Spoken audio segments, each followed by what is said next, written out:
Forced to work from home by your employer? Laid off or feeling depressed at home?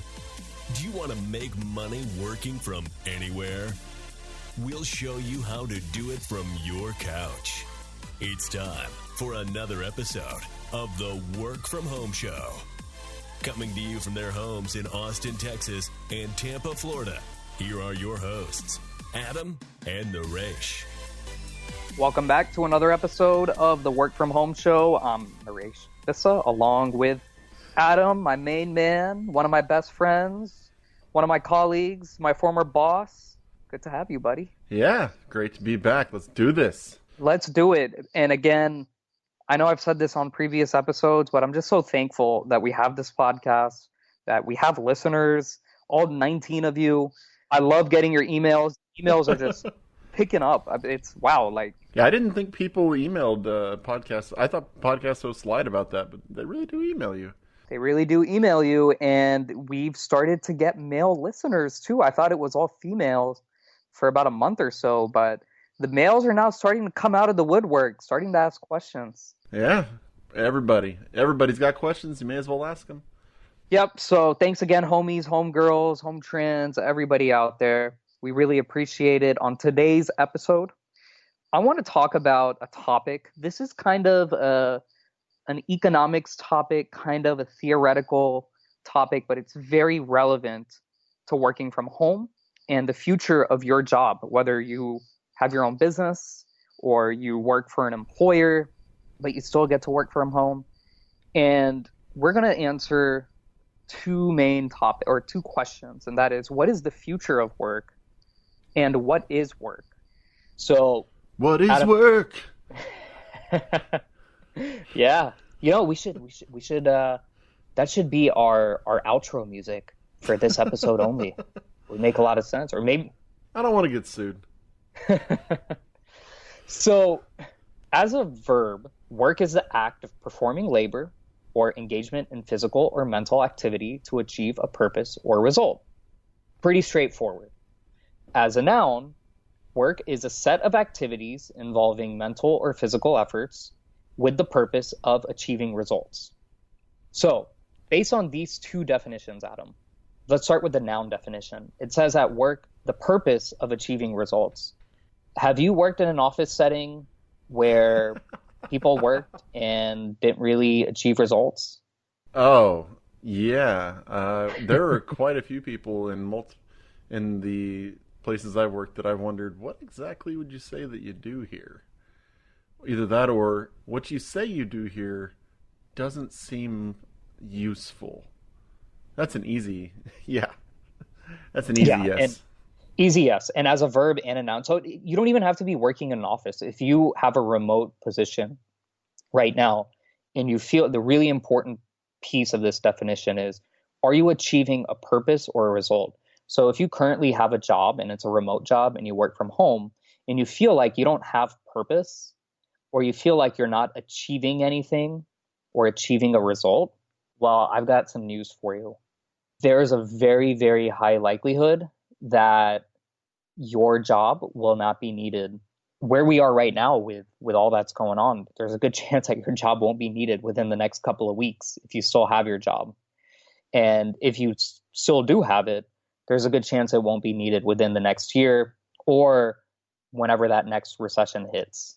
That's just the way recessions work. When recessions come, it basically gets rid of the dead weight and the excess fat so that the economy and the businesses as a whole can move forward into the future. So you think that's fair, Adam? Yeah, definitely.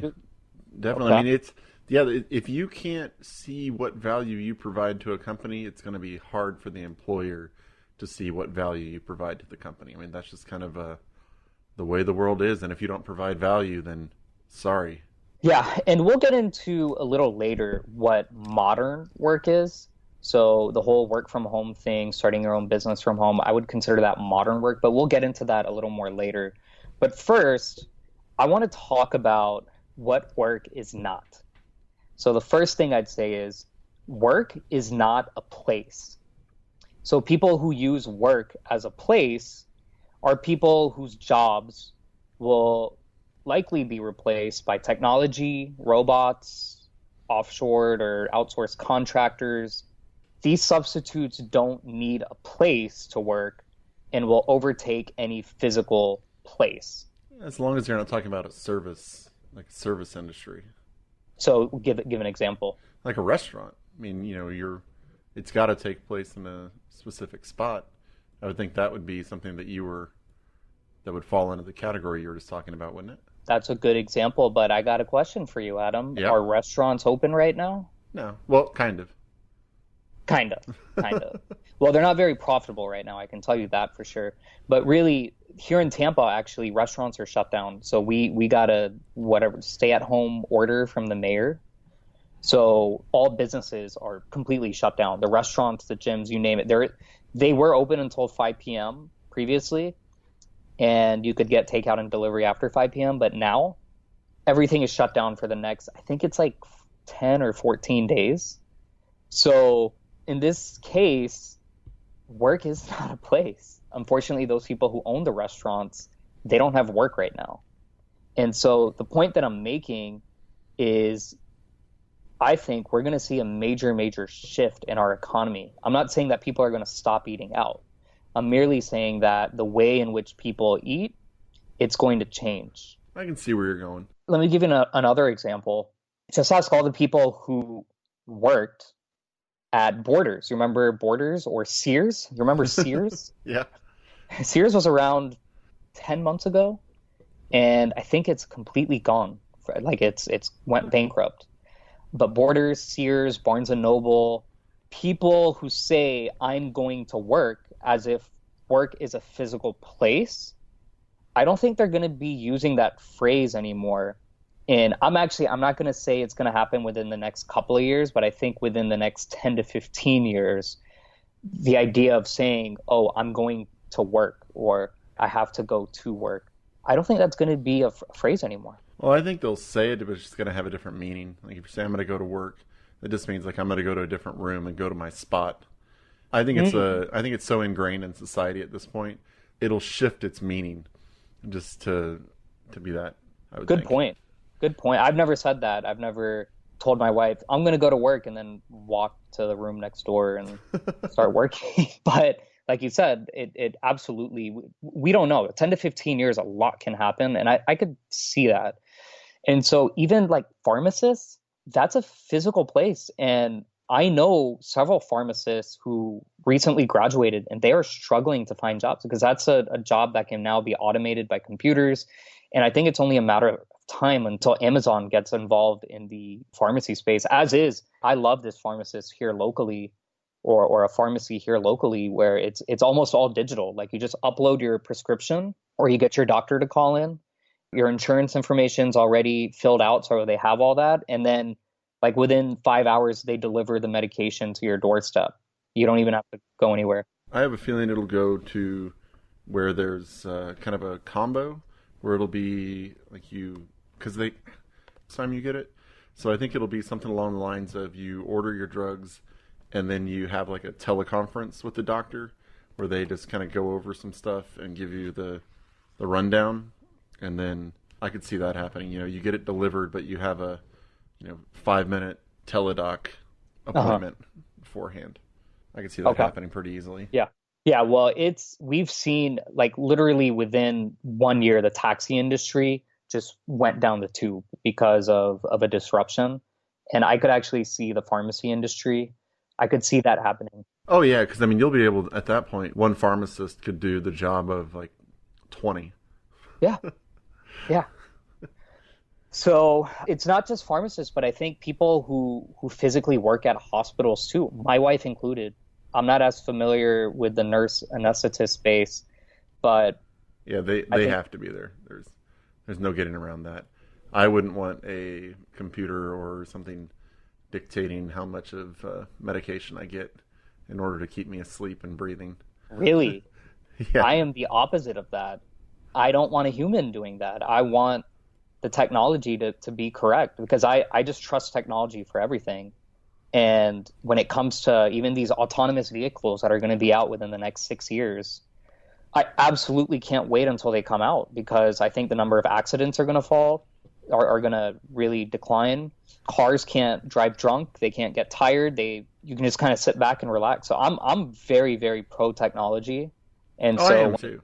Well, so when it comes to healthcare, especially, I'm very anti big pharma, anti medicine, anti medical. I try to stay as far away as I can from visiting doctors, because physician and medical error is a third leading cause, and big pharma combined are the third leading cause of death in the United States. So even before all this coronavirus, Wuhan virus was going on, I'd go to the hospital, put my hands in my pocket. I wouldn't touch anything. And so, yeah, I go the other way when it comes to workers at hospitals. I prefer the technology. And look, anytime a new technology comes out, of course, there are going to be bugs. It may not even work right. That's the way every technology works. But once the kinks are figured out and it's running smoothly, like all the technology that we use, from the iPhone to Uber and our computers, they didn't start out smooth when they first came out. But after many iterations, they now are what they are, and that's why we use them today. So that's just how I see it. I don't think as much of it's going to be automated as you seem to, but I can see a scenario where that happens. I think it's going to take a lot longer than you're thinking. Like, I think the autonomous vehicle is probably still another 7 or 8 years away from even making a dent in it, because that's going to be a nightmare to implement. Because in order for it to be really safe, everybody's going to have one, and that's different beast.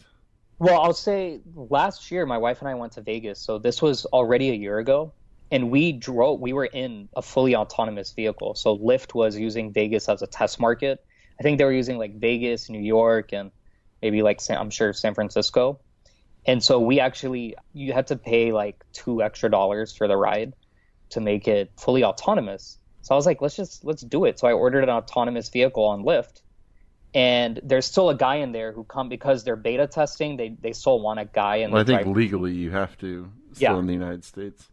Right. So he was still there, but he wasn't doing it. He was like turning around, looking at us, talking, and he was like, "Yeah, this is great." And anytime there's a problem, it makes like a sound, and then he has to take control of the wheel.